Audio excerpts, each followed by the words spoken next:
Gözü tox olan adam ki, bilir, sevilir, özdə məni sevən sevir. Başqaları tərifləyəndə, Həzrət Əleyhisselam deyir ki, onu tərifləyəndə narahat olur. Deyir, qarışmadan, mən sevən seviri, sənin tərifin mən üçün önəmli deyil. Tərif onu oynatmır yerindən.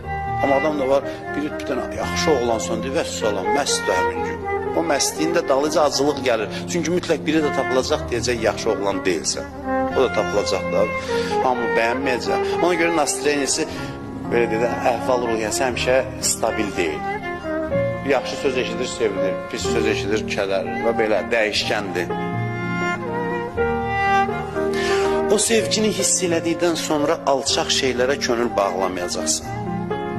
Çünki alçaq şeyləri istəyənlər özdə axırda alçalır.